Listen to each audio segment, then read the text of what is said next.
Umumnya jemaah haji yang pulang ke tanah air menggunakan busana kain putih atau pakaian yang disediakan dari travel. Namun berbeda dengan jemaah haji asal Bugis Makassar satu ini. Bling-bling gaya jemaah haji saat pulang ke RI. Tradisi mengenakan pakaian nyentrik dengan sejumlah perhiasan juga harus sudah dikenakan sejak di Bandara Madinah.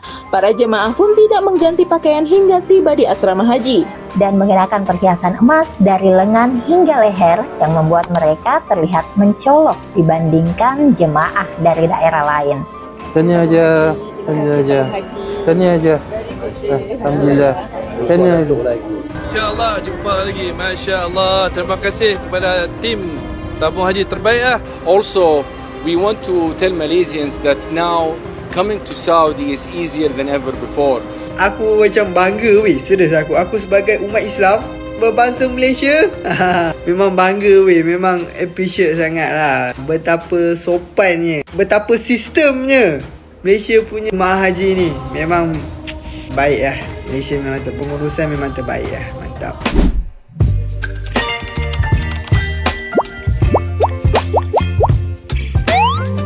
Hai teman-teman semua, balik lagi bareng aku, Ria Oktorina. Hari ini aku mau ngajak kalian ngobrolin sesuatu yang sering banget jadi bahan obrolan kalau musim haji tiba. Yuk, soal perbedaan gaya jemaah haji Malaysia dan Indonesia, terutama pas mereka pulang ke kampung halaman. Bukan buat nyinyir ya teman-teman, tapi biar kita bisa ambil hikmah dan pelajaran baiknya. Yuk, kita bahas bareng-bareng. Bling-bling gaya jemaah haji saat pulang ke RI. Tahu nggak sih MPPips, ternyata ini ada alasannya loh kenapa para jemaah haji ini tampil glamor saat pulang haji. Hal ini karena merupakan sebuah tradisi penyambutan jemaah haji. Fenomena pakaian mewah dan nyentrik ini sudah menjadi bagian dari budaya dan tradisi turun-temurun di Makassar dan Sulawesi Selatan. Bukan tanpa alasan mereka meyakini hal itu sebagai simbol memuliakan ibadah haji. Karena tidak semua orang dapat pergi ke tanah suci, sehingga dianggap sebagai sebuah pencapaian. Ibaratnya ada semacam ritual tak tertulis di mana jemaah ingin tampil istimewa saat tiba di kampung halaman. Tradisi mengenakan pakaian nyentrik dengan sejumlah perhiasan juga harus sudah dikenakan sejak di Bandara Madinah. Para jemaah pun tidak mengganti pakaian hingga tiba di asrama haji. Dan perhiasan yang dikenakan pun dibeli di Madinah, bukan perhiasan dari emas ya MPPips. Ayo, siapa yang baru tahu info ini? Coba komen deh. Mewah dan nyentrik adalah salah satu cara suku Bugis memaknai ibadah haji. Ada cerita unik dan menarik seputar haji dari Sulawesi Selatan. Nah, ketika kembali ke tanah air, jemaah haji wanita asal Sulawesi Selatan tampil beda dengan bersolek, berpakaian terang, dan mengenakan perhiasan emas dari lengan hingga leher yang membuat mereka terlihat mencolok dibandingkan jemaah dari daerah lain. Nah, sedangkan jemaah haji pria memilih mengenakan gamis panjang atau jubah panjang dan penutup kepala ala Raja Salman. Fenomena pakaian mewah dan nyentrik ini sudah menjadi bagian dari budaya dan tradisi turun-temurun di Sulawesi Selatan. Bukan tanpa alasan, mereka meyakini hal itu sebagai bentuk rasa syukur dan simbol memuliakan ibadah haji. Karena tidak semua orang dapat pergi ke tanah suci, sehingga dianggap sebagai sebuah pencapaian. Meski tak jarang mengundang cibiran dan komentar negatif dari masyarakat, tradisi ini memiliki makna yang sangat mendalam, tidak hanya dari aspek spiritual, tapi juga sebagai bagian dari budaya dan identitas mereka. Umumnya jemaah haji yang pulang ke tanah air menggunakan busana kain putih atau pakaian yang disediakan dari travel. Namun berbeda dengan jemaah haji asal Bugis Makassar satu ini, di mana di salah satu video TikTok dari akun Rafid Hams, ada para jemaah haji ibu-ibu yang sibuk berdandan dan menggunakan baju nyentrik lengkap dengan perhiasan seperti gelang, kalung, dan anting yang bernilai jutaan. Maka gak heran video tersebut viral dan menuai banyak komentar lucu seperti komen dari akun Santos26 ini. Buset, toko emas pindah ke pesawat. Selain itu, seorang pengusaha travel haji yang umroh, yaitu Andi Aminuddin, menceritakan betapa luar biasanya keinginan orang Bugis untuk naik haji. Mereka akan lakukan apa saja, misalnya mengurangi kelezatan makanan dan minum, asalkan mereka bisa menyisihkan atau menabung uang untuk ke Mekah. Ya, hari ini 11 Juni 2025 jemaah haji kloter 1 asal kota Makassar, debarkasi Makassar, sudah tiba di tanah air, tepatnya di kota Makassar, Sulawesi Selatan. 393 jamaah haji kloter 1 ini saat ini tengah diterima di aula yang ada di asrama haji Sudiang Makassar. Dan salah satu yang menarik ketika jamaah haji asal kota Makassar ini sudah tiba di Makassar dan telah menjalani seluruh rangkaian ibadah haji di Tanah Suci Mekah adalah busana atau pakaian dari jemaah haji yang cukup menarik perhatian. Seperti salah satu jemaah haji yang saat ini bersama saya. Halo Ibu Haji. Dengan siapa Bu? Malu. Ibu Malu. Bagus sekali Ibu Haji pakai parfum Arab. Ketua rombongan yang sudah berada dalam ruangan ini segera nanti aja Bu. Ibu baru saja tiba di Makassar ini menggunakan songkok atau penutup kepala. Apa namanya Bu? Sudah ada. Apa namanya ini songkota? Oleh masing-masing ketua Apa rombongan. namanya? Ini. Oke, jadi nama songkonya ini atau penutup kepalanya ini adalah talili. Bu, ini emang dibawa dari Makassar? Bawa. Oke. Ibu, ini kira-kira harganya berapa? Tidak mahal, 75.000 harganya. Jadi bling-bling ya pemirsa, ini adalah salah satu yang khas dari jamaah haji Sulawesi Selatan itu adalah busananya yang bling-bling. Ibu juga pakai kacamata. Keren. Oke, terima kasih ya Ibu. Nah, selain Ibu sama tadi Ibu Malu. Ya, ada. Jadi kalau nanti ibu tidak ada sama itu tas anuku musnah. Oke, Bu. Ini ada rekan dari Ibu juga nih yang juga merupakan jemaah haji kloter 1. Saya Haji balik bersambut. Alhamdulillah. Haji. Assalamualaikum. Haji. Macam mana perjalanan? Saya rasa 48 hari punya ni. Ha? Okey. Mana tabung haji punya? Alhamdulillah. Terbaik. Okey, alhamdulillah. Kesihatan lah. Tiap minggu pergi klinik. Iya ke? Dia ada tengok doktor-doktor apa semua. Ya, okey. Saya dengan Tan Sri dengan CEO, kita ucapkan apa ni, semoga puan akan dapat haji yang mabrur, kan? Lepas daripada ni ajar Allah beri kesihatan yang baik apa semua lah, untuk teruskan kehidupan. 8 minggu, 9 minggu. Aha. Oh iya ke? Oh tahniah. Di sana? Kau di sana? InsyaAllah kau sekolah tu. Kan? Iya. Okey, tak apalah. Kita doakan. Moga bayi dalam tu sihat. Okey je? Ya? Okey, tahniah sekali lagi. Ni balik mana? Kedah ke? Oh, sini je. Okey. Okey je. Tahniah, okey. Okey je. Tahniah. Okey ya? Semua ya? Okey. Pergi berdua, balik bertiga. Tu kan? Tu anak? Tahniah. Cucu dah tu. Cucu ke berapa tu? Pertama. Masya Allah di sana. Okey je. Tahniah lah. Okey. Kat sana semua okey je? Alhamdulillah. Ya? Okey, kita sama lah. Tansi semua. Kita doakan ajar dapat haji yang mabrur. Balik ni selamat apa semua. Jadi macam Nabi sebut, balik tu haji macam seolah-olah macam bayi yang baru lahir. Ya? Okey. Tahniah aja. Ya? Sama. Haji mabrur. Okey, alhamdulillah. Terima kasih. Ya? Jemaah haji kita pun banyak bantu mudahkan urusan tabung haji. Ya? Tapi terbaik haji. Okey. Alhamdulillah. Tahniah aja. Alhamdulillah aja. Tahniah aja. Alhamdulillah. Tahniah aja. Ji, tahniah. Terima kasih. Okey, ya, alhamdulillah. Tabung haji terbaik. Ji, selamat kembali, alhamdulillah. Ya, itu dah. Kan? Okey, alhamdulillah. Selamat juga sampai. Moga dapat haji yang mabrur. Terima kasih banyak, Ten.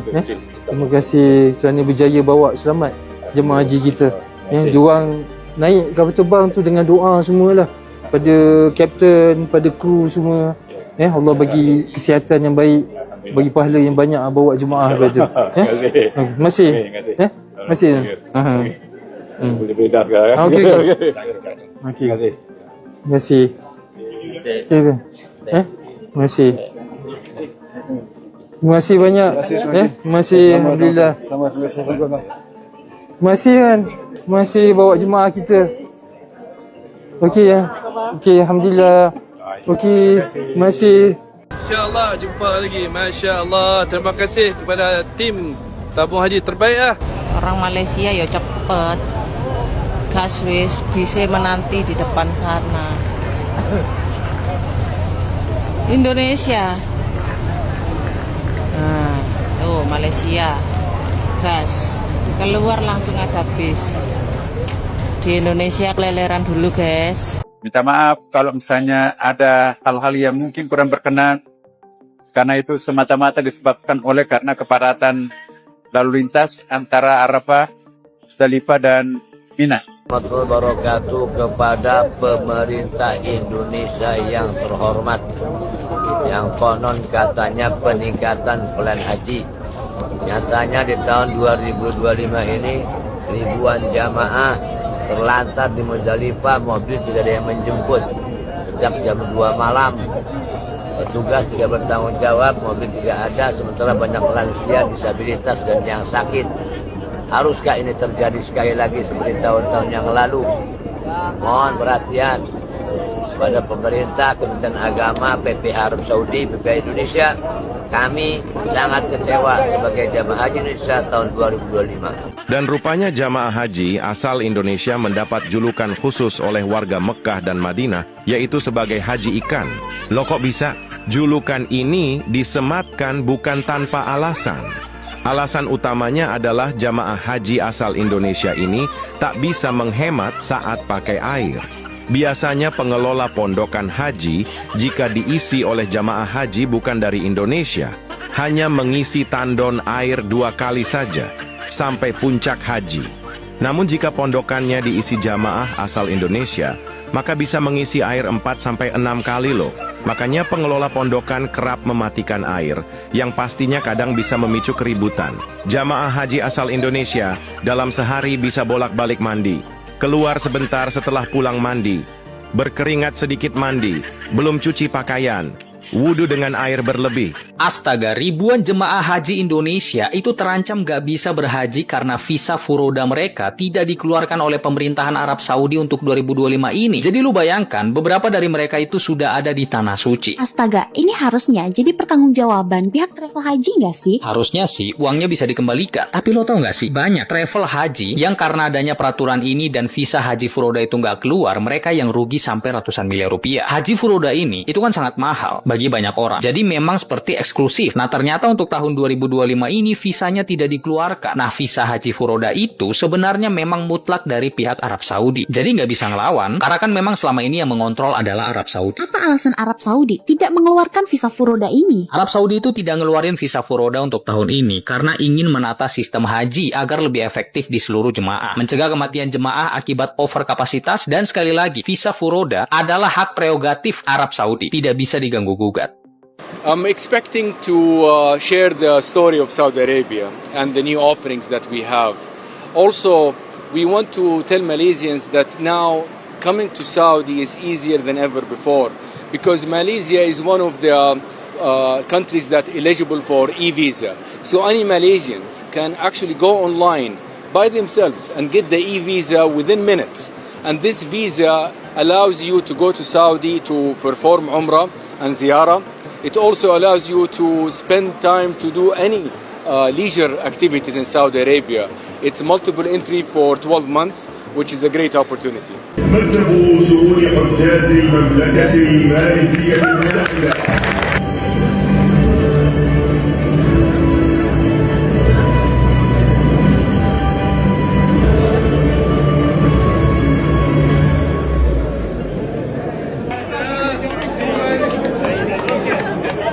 Dan alhamdulillah pada malam ini adalah merupakan malam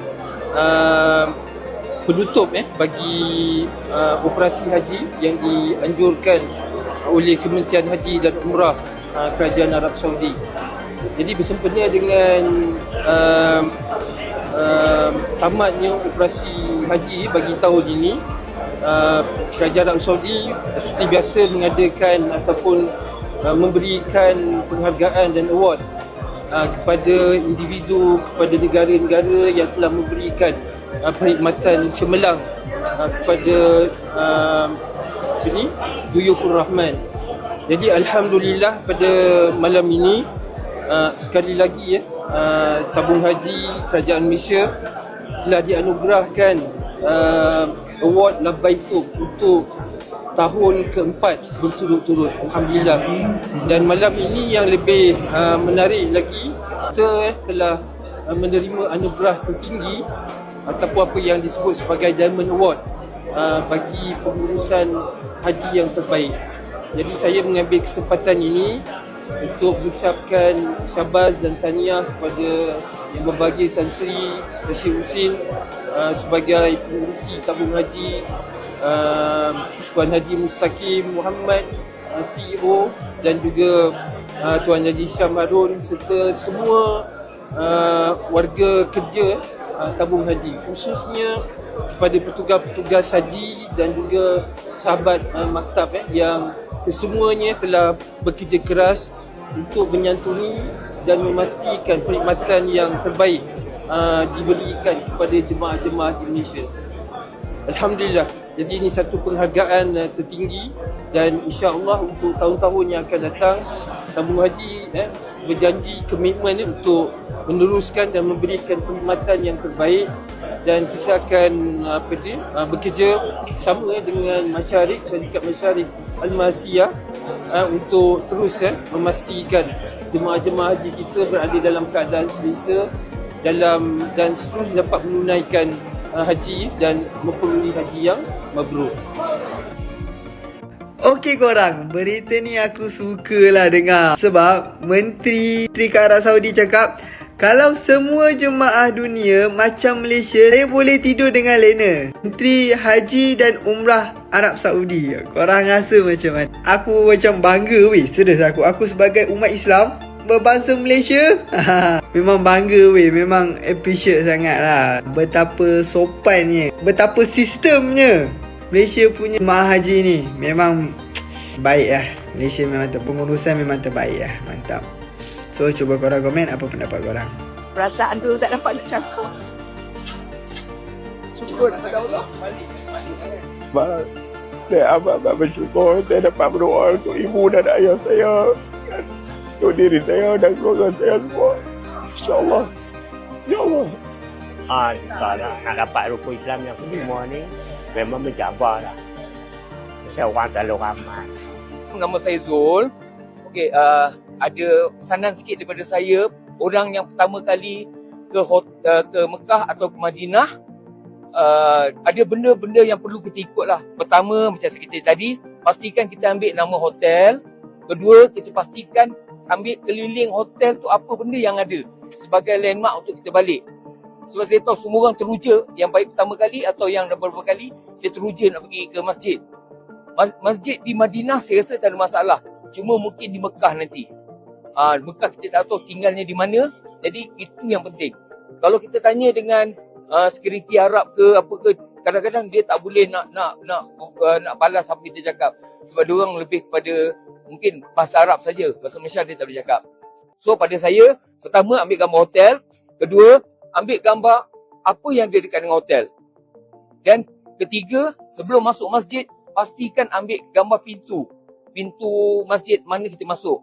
Sebab pintu masjid dia selalu dia berpandukan kepada warna dan pada nombor. Kadang kita tak ingat nombor, tapi kita ingat warna. So kita ambil gambar kat situ. So bila kita dah masuk, kita jalan, selepas selesai semua-semua tu, keluar pun berpandukan benda macam tu. Lepas tu daripada Jeddah ke Kuala Lumpur, saya nasihatkan haji dah hajar semua beli makanan standby. Maksudnya di sana banyak kebab. Kebab ada, nasi Arab ada. Lepas tu mungkin paling-paling ringan pun kita beli buah. Untuk yang macam ada anak ke apa, tu penting. Buah kita ada, anggur ada, pisang ada. Sebab buah tu, satu kita takut flight delay. Bila flight delay, kalau kita nak beli makanan di airport, agak mahal dan tak kena dengan kita punya selera. So kita boleh beli benda-benda tu lah. Makan dengan tak makan tak ada masalah. Sebab kalau kita makan, alhamdulillah lah. Kalau kita tak makan, kita boleh makan dalam kapal. Dan kalau kita tak makan sekali dalam kapal, mungkin bukan rezeki kita, rezeki kepada cucu, anak buah, anak. Jadi diorang kadang-kadang cerita, oi, kebab sana sedap lah apa semua, tak pernah rasa. Kita bagi diorang rasa. Ya? Jadi nasihat saya sebelum kita balik, beli benda-benda tu, belum nak makan. Kecuali air. Air, Jangan orang nak ambil air zam-zam, nak ambil air wuduk katanya. Jangan Haji Rajah, sebab apa? Nanti kena rampas. So jangan ambil air. Ya, air macam mana diorang kata, air kita bawa daripada ni, diorang dah sedia, itu saja. Dengan kita jangan ada air. Ya? Okey, ada apa-apa soalan? Tak ada soalan bodoh, semua soalan nak tahu. Ada soalan? Tak ada soalan? Okey. Alhamdulillah, okey. Saya bagi pihak kawan-kawan, teman-teman yang bekerja di sini, andai kata sepanjang kami bertugas, kami ada melakukan salah dan silap dari segi tutur kata, bahasa ke apa ke, daripada segi makanan yang tuan-tuan expect tak dapat ke apa, saya mohon maaf. Ya, InsyaAllah saya dan sahabat-sahabat semua mendoakan haji dan hajah semua ni mendapat umrah yang mabrur dan dipermudahkan urusan pergi dan balik. Ya, doakan untuk kami juga, moga mendapat peluang seperti hajah dan haji semua. Kalau rezeki lagi ada, kita buat haji insyaAllah. Ini kau dapat haji kecil kan, mana tahu rezeki ada, kita buat haji besar pula. Ya, okay, akhir kata daripada saya, kalau kata ada feedback daripada Haji Rajah untuk kami menaik taraf lagi perkhidmatan kami, dekat tiket belakang tu dia ada barcode. Hajah dan Haji boleh scan kat barcode tu dan boleh tulis komen lah, baik positif atau negatif, tak ada masalah. Semua itu untuk membaik pulih perkhidmatan kami. Ya, akhir kata, insyaAllah kalau kata umur panjang, rezeki kita, saya jumpa Hajah Haji di Jeddah nanti. Ya, Assalamualaikum semua. Terima kasih Ustaz. Jadi gini ya teman-teman, di tahun ini jemaah haji Malaysia lagi-lagi jadi sorotan dunia karena pengelolaan hajinya diakui sebagai salah satu yang terbaik di dunia. Bayangin aja, mereka berhasil dapat Labbaik Award untuk yang keempat kalinya berturut-turut dan juga dapat penghargaan tertinggi Jam'ah Award dari Arab Saudi. Keren banget kan? Semua itu karena mereka benar-benar serius ngurus jemaahnya. Dari mulai pelayanan, kenyamanan, sampai keamanan jemaahnya diperhatiin banget. Nah, beda nih kondisinya sama Indonesia. Sayangnya, kita malah dapat sorotan yang kurang enak didengar. Bahkan Menteri Agama kita sampai harus minta maaf karena masih banyak kekurangan dalam penyelenggaraan haji tahun ini. Ditambah lagi ada julukan kurang menyenangkan buat jemaah kita, yaitu haji ikan. Kenapa sampai dibilang gitu? Karena kebiasaan jemaah kita yang dinilai boros banget soal air. Biasanya kalau pondokan diisi jemaah negara lain, cukup tuh tandon diisi 2 kali selama puncak haji. Tapi kalau jemaah Indonesia bisa sampai 4-6 kali isi air. Kebiasaan mandi berulang kali, cuci pakaian di kamar mandi, dan wudhu pakai air berlebih jadi catatan pihak pengelola. Sementara itu, kalau kita lihat jemaah Malaysia pulang haji, penampilannya tuh sederhana aja. Nggak berlebihan, nggak pamer, mereka fokus bersyukur udah diberi kesempatan menunaikan ibadah haji. Berbeda dengan sebagian jemaah Indonesia, khususnya dari Makassar atau Sulawesi Selatan, yang memang sudah jadi budaya tampil mewah dan pakai perhiasan banyak pas pulang haji. Katanya sih biar ada kebanggaan tersendiri karena udah bisa ke tanah suci. Nah teman-teman, dari cerita ini bukan berarti kita mau menjatuhkan ya. Justru ini jadi bahan introspeksi buat kita semua. Gimana caranya ke depan kita bisa meniru hal baik dari saudara-saudara kita di Malaysia yang lebih sederhana, fokus pada ibadah, dan nggak berlebihan. Karena sejatinya pulang haji itu bukan ajang pamer, tapi kesempatan buat menunjukkan akhlak yang lebih baik, rendah hati, dan jadi teladan buat lingkungan kita. Yuk, sama-sama kita jaga nama baik bangsa kita dan tunjukkan kalau kita juga bisa jadi jemaah yang disiplin, hemat, dan penuh rasa syukur. Terima kasih sudah nonton, sampai ketemu di video aku selanjutnya. Baby, you